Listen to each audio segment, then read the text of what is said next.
Hello, I'm Dr. Stephen Stosny, and welcome to the hierarchy of empowerment. Empowerment is the ability to improve our lives. There are many paths to empowerment. The most resilient and beneficial fall into a hierarchy. Change at the top of the hierarchy has more lasting and far-reaching effects than change at the bottom. The targets of empowerment in compassion power interventions are number 10, change of environment. It can make us feel better in the case of extremes. That's moving from a dangerous area to a safe one, an ugly area to a beautiful one, a place with painful memories to one of neutral associations, or a place of isolation to one with emotional support. Under those circumstances, change of environment is empowering. Now, the negative effect is it can be very deflating when change of environment fails to empower, and it usually will, except in those extreme cases. Now, number 9 is education and information. In general, learning enhances empowerment. But the negative effect in our era of information overload, learning too much can be overwhelming and disempowering. So it gets to a point where the more you learn, the less empowered you feel. It gets confusing. A lot of what you learn is contradictory, and your brain just can't handle all the information we're confronted with these days. So number 8 is skill acquisition. Acquiring skills gives a sense of competence and efficacy. And that's empowering to those who feel incompetent or inefficacious. The negative effect is empowerment based on skills in lieu of more crucial segments of the hierarchy creates a fragile ego. And that's what you get with people that are highly skilled in their profession, but lack the other areas of empowerment. They're easily insulted. Prime example is professional athletes. They can be very skilled, obviously are very skilled in a few areas, but they lack a sense of self in the other areas of empowerment. Number 7 is beliefs. Empowerment inevitably alters beliefs, assumptions, interpretations, and preferences.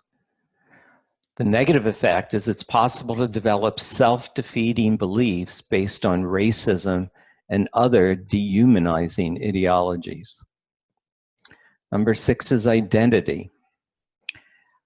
Identity answers the existential questions that we're all confronted with. Who am I? What do I expect of myself? What do I stand for?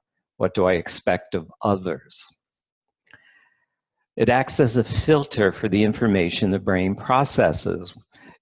The human brain is confronted with over 1 trillion bits of information at any given moment.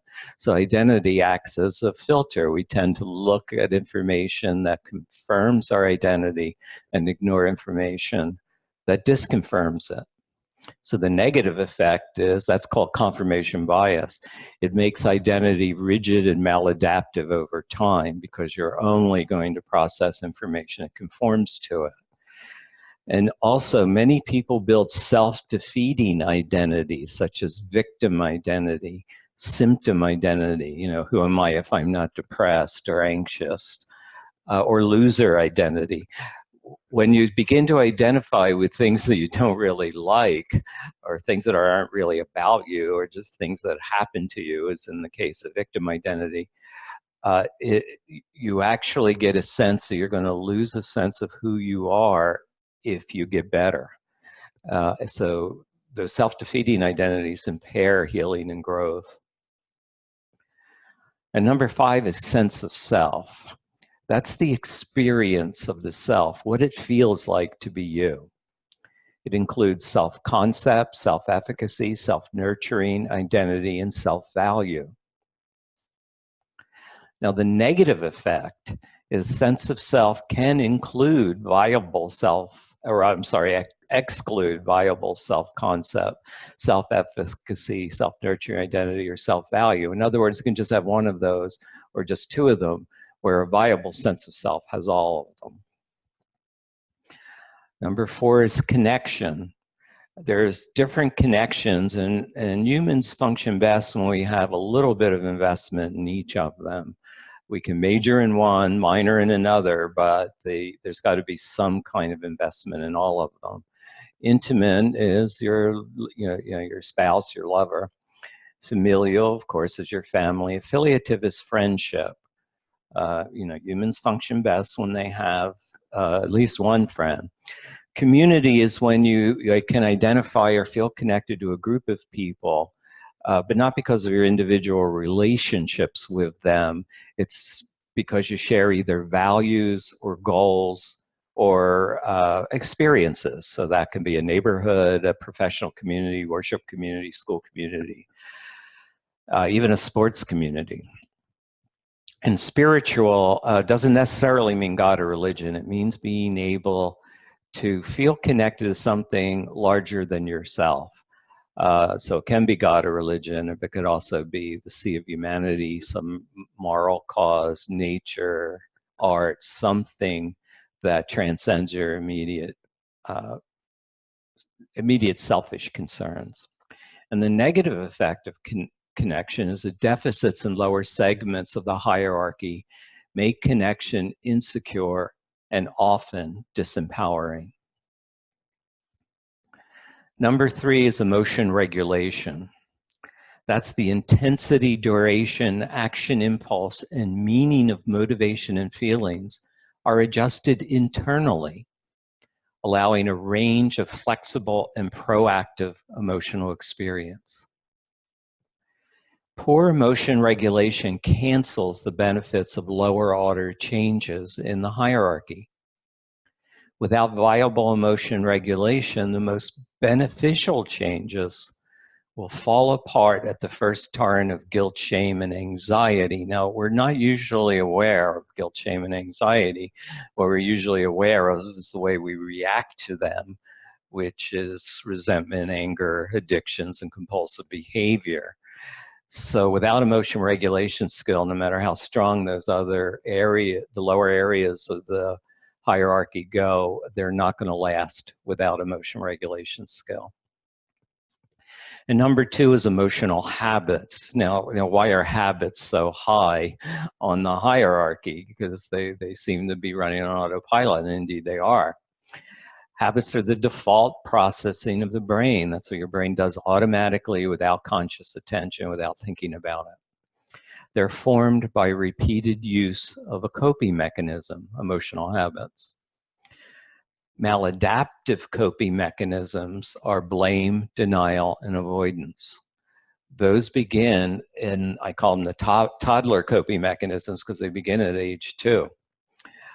And if you don't develop more sophisticated coping mechanisms, they are going to ruin your life, because changes in the lower segments of the hierarchy will result in short-lived empowerment once your emotional habits kick in. And emotional habits kick in under stress, or when your physical or mental resources are low, tired, hungry, sick. Now, number 1 is core value. Everything in the hierarchy connects directly to your deepest, most humane values. Then you have this solid sense of self, solid sense of agency. It doesn't mean you're not going to have negative emotions, you're not going to be disappointed, but you will never feel inadequate, unlovable, incompetent, and so forth. The worst you're going to feel is disappointed. Well, compassion power interventions, and we don't do much on change of environment, but they strengthen all segments of the hierarchy of empowerment. Education, information, skill acquisition, altering beliefs, solidifying identity in the sense of self, making connections more viable, emotion regulation skills, changing emotional habits, and core value empowerment.